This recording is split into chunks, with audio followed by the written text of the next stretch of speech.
सास के साथ सोने वाली बहू। रजनी और अमर की शादी को अभी कुछ ही महीने हुए थे। अमर अपनी पत्नी रजनी से बहुत प्यार करता था। शुरू के कुछ दिन तो सब कुछ ठीक ठाक चलता रहा, लेकिन फिर छोटी छोटी बातों पर अमर और रजनी का झगड़ा होने लगा। अरे, तुमने फिर से गीला टॉवेल बेड पर डाल दिया। कितनी बार तुमसे कहा है कि सारा बेड गीला हो जाता है। अरे गुस्सा क्यों कर रही हो? गलती हो गई मुझसे, अगली बार ध्यान रखूंगा बस। हर बार पर बस यही कह के चल देते हो। सारा दिन सफाई तो मुझे करनी पड़ती है ना। देखो रजनी, इस तरह नाराज मत हो। मैंने कहा ना, मैं ध्यान रखूंगा आगे से। और फिर रात के वक्त रजनी अपना बिस्तर उठाकर बेडरूम से बाहर जाने लगती है। अरे क्या हुआ रजनी? सुबह वाली बात पर अभी तक नाराज हो क्या? नहीं, ऐसी कोई बात नहीं है। तो फिर तुम अपना बिस्तर लेकर कहाँ जा रही हो? मैं मम्मी जी के कमरे में सोने जा रही हूँ। मम्मी जी अकेली है ना। अरे कैसी बात करती हो रजनी? शादी के बाद लड़कियां अपने पति के पास अपने बेडरूम में सोती हैं। सास के पास कौन सोता है? मैंने कहा ना, मेरा मन कर रहा है इसलिए मैं मम्मी जी के पास सोने जा रही हूँ। अरे रजनी, मेरी बात तो सुनो यार। मेरा भी तो मन करता है ना तुमसे प्यार करने का, तुम्हारे साथ रहने का। ऑफिस से थका हारा आया हूँ और तुम मम्मी जी के पास सोने जा रही हो। देखो, मुझे आज अपनी सास के पास सोने का मन है और मैं जा रही हूँ।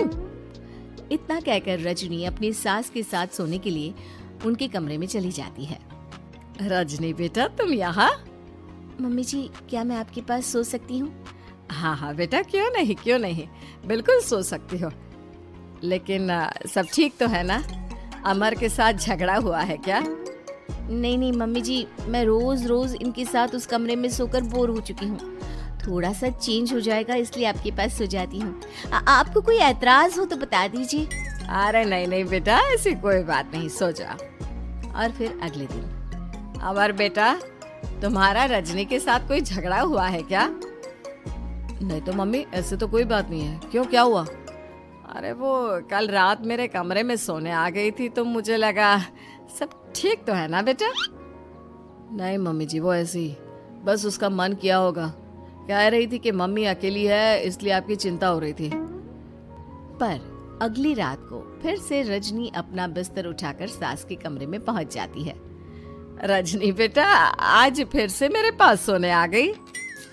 मम्मी जी, आपको मेरा अपने पास आना अच्छा नहीं लगता? अगर ऐसी बात है तो मैं बाहर ड्राइंग रूम में चली जाती हूँ। अरे नहीं नहीं बेटा, ऐसा कुछ नहीं है। पर अमर अपने कमरे में अकेला होगा ना? अरे तो वो कौन से 6 महीने के छोटे दूध पीते बच्चे हैं, उनको डर थोड़ी ना लगता है। इतने बड़े हो गए हैं, 1-2 दिन अकेले सो लेंगे तो कुछ बिगड़ नहीं जाएगा। और इस तरह फिर तो ये रोज की बात हो गई। रजनी रोज अपना बिस्तर उठाती, अपनी सास के पास आकर सो जाती। सास उससे कुछ इसलिए नहीं कहती है क्योंकि उसे लगता है कि बहू बुरा मान जाएगी। एक दिन सुबह सुबह, माँ मेरे लिए चाय बना दो, ऑफिस जाने का टाइम हो रहा है। अरे बेटा, तो रजनी से क्यों नहीं कह देते? मुझे उससे बात करने का बिल्कुल भी मन नहीं है।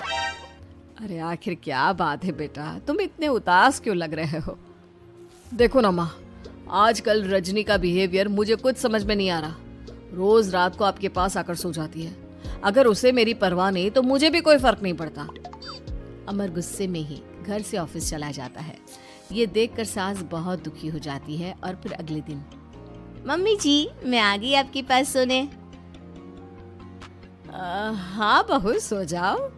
पर वो क्या है ना, आज मेरा पुरानी फिल्में देखने का बड़ा मन कर रहा था। कोई बात नहीं, सो जाओ, मैं पिक्चर देखती रहूंगी। ठीक है मम्मी जी। रजनी की सास तेज आवाज में अपने कमरे में टीवी चलाकर रखती है।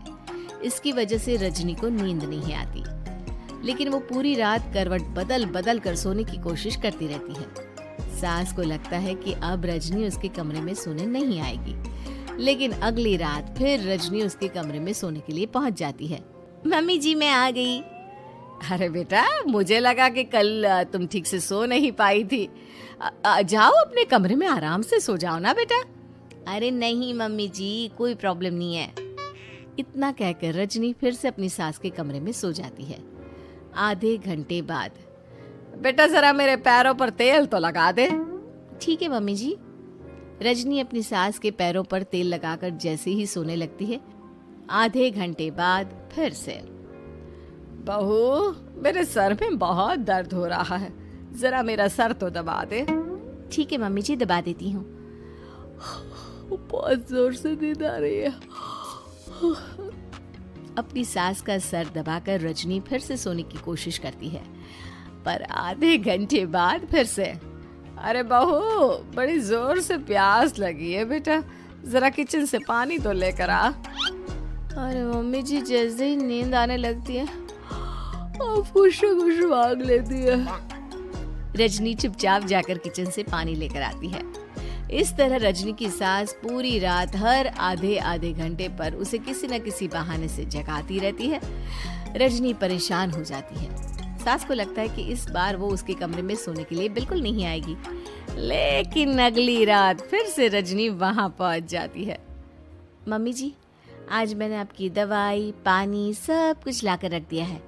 अब आप प्लीज चुपचाप सो जाइएगा और मुझे भी सोने दीजिएगा। देखिए, 2 रातों से ना मैं सो ही नहीं पाई हूँ। अच्छा ठीक है बेटा, सो जा। थोड़ी देर के बाद रजनी की सास बहुत जोर जोर से खर्राटे लेना शुरू करती है। खर्राटे इतने तेज होते हैं कि रजनी के कानों में दर्द होने लगता है। हे भगवान, मम्मी जी को क्या हो गया है? क्या करूँ, कहाँ जाऊँ मैं? परेशान होकर रजनी वापस अपने कमरे में जाती है। रजनी, आज तो बहुत दिनों के बाद अपने बेडरूम में सोने आई हो। आ जाओ आ जाओ, वैसे भी तुम्हारे बिना मेरा मन नहीं लगता। क्या करती, तुम्हारी मम्मी के खर्राटों ने तो मेरी नींद उड़ा कर रखी है। अब मुझे यहीं पर सोना पड़ेगा। अगली सुबह। अरे रजनी बेटा, रात को कहाँ चली गई थी? मैं तुम्हें कितना ढूंढ रही थी, मैं तो डर ही गई थी। मेरी बहू न जाने कहाँ चली गई। कहाँ जाती मम्मी जी, अपने कमरे में गई थी। और आजकल ना आप मुझे जानबूझकर बहुत परेशान करती हैं। अगर मुझसे कोई गलती हो गई हो तो सीधे सीधे क्यों नहीं कह रही हैं? 3 रात हो गई है, मुझे ठीक से नींद भी नहीं आती। रजनी, ऐसे क्यों बात कर रही हो? मम्मी ने क्या कर दिया? आप अपनी मम्मी से क्यों नहीं पूछते? मैं बहू हूँ तो क्या इसका मतलब ये है कि दिन भर काम करो और रात में भी चैन से ना सो? रजनी बेटा, बड़ी नादान हो। इसीलिए तो जानबूझकर मैं ये सब कर रही थी, ताकि तुम अपने पति के पास जाकर अपने बेडरूम में सो जाओ।